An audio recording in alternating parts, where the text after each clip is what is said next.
Para siswa, mari kita belajar fisika lagi. Materinya adalah postulat pertama dan kedua Einstein. Gerak relatif Newton. Teori relativitas Newton mempelajari bagaimana pengukuran besaran fisika yang bergantung pada kerangka acuan dari pengamat. Menurut Newton, bahwa suatu benda dikatakan bergerak apabila kedudukan benda tersebut berubah terhadap kerangka acuannya. Kerangka acuan Newton disebut dengan kerangka inersia. Kerangka acuan merupakan tempat di mana benda tersebut bergerak. Salah satu contoh gerak relatif saat seorang pengamat di luar kereta api mengamati bahwa penumpang dalam kereta api diam, sedangkan penumpang di dalam kereta api berasumsi bahwa dirinya ikut bergerak bersama dengan kereta api tersebut, sehingga muncullah gerak relativitas Newton yang menyatakan bahwa hukum-hukum mekanika berlaku sama pada semua kerangka acuan inersia. Relativitas Einstein. Jika Newton berfokus pada suatu kerangka inersia sebagai kerangka acuan pengukuran gerak, apakah ada kerangka acuan yang diam? Bagaimana gerak bumi pada kerangka luar angkasa? Apakah kerangka acuan luar angkasa merupakan kerangka inersia atau kerangka yang diam?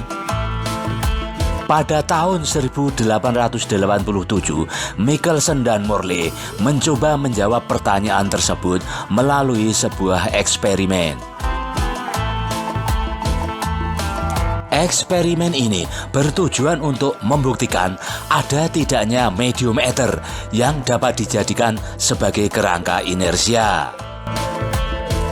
Eksperimen tersebut dirancang untuk mengukur kelajuan bumi relatif pada luar angkasa yang dianggap mengandung ether oleh Maxwell.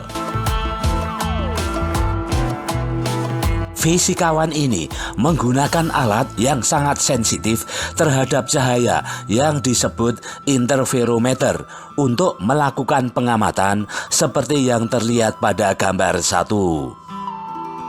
Seberkas cahaya dari sumber monokromatik dipisahkan menjadi dua berkas dengan jalur tegak lurus satu sama lain. Dua berkas bolak-balik ini dipantulkan dan digabungkan kembali untuk menunjukkan apakah ada perbedaan kecepatan rata-rata pada dua jalur bolak-balik. Interferometer diatur dengan satu jalur sejajar dengan gerakan bumi dalam orbitnya. Kemudian Michelson dan Morley dengan hati-hati mengamati setiap perubahan kecepatan rata-rata saat peralatan diputar untuk menempatkan jalur lain sejajar dengan gerakan bumi. Berdasarkan eksperimen tersebut, Einstein mengemukakan postulat merujuk pada kerangka acuan inersia, yaitu kerangka acuan yang bergerak relatif pada kecepatan konstan terhadap kerangka acuan lainnya. Dua postulat yang dikemukakan oleh Einstein yaitu: 1.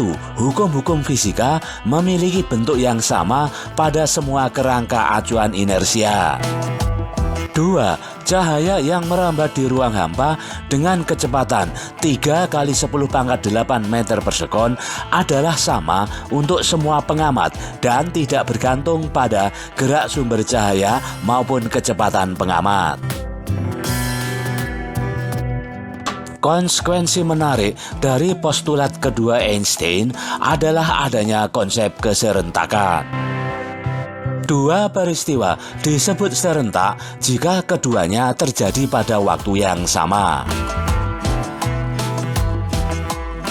Sebagai contoh misalnya, ada suatu sumber cahaya tepat di tengah dinding roket seperti yang terdapat pada gambar 2.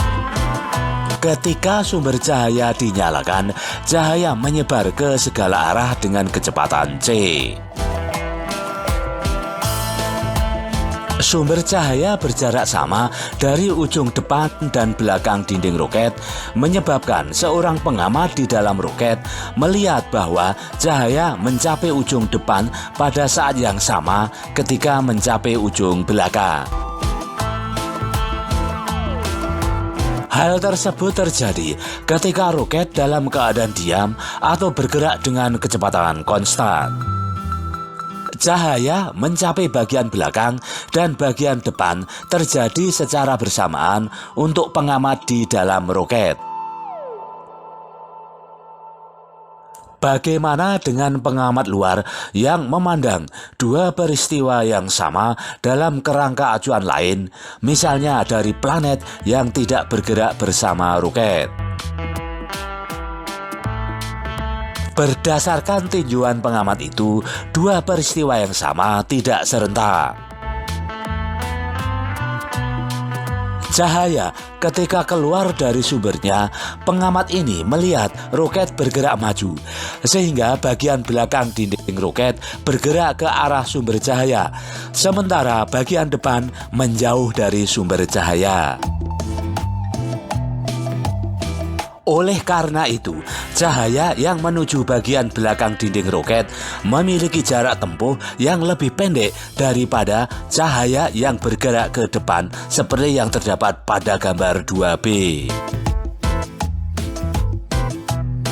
Kecepatan cahaya adalah sama di kedua arah, menyebabkan pengamat luar ini melihat peristiwa cahaya mengenai ujung belakang dinding roket sebelum melihat peristiwa cahaya mengenai ujung depan dinding roket. Diasumsikan bahwa pengamat dapat melihat perbedaan kecil ini. Oleh karena itu, jika ada seorang pengamat di roket lain yang melintas di arah yang berlawanan, maka ia akan melihat bahwa cahaya mencapai ujung depan dinding roket terlebih dahulu. Ketidakserentakan peristiwa-peristiwa dalam satu bingkai dan serentak di bingkai lain ini merupakan hasil relativistik murni sebagai konsekuensi cahaya yang selalu memiliki kecepatan yang sama untuk semua pengamat. Mudah kan? Sampai ketemu lagi pada pertemuan berikutnya.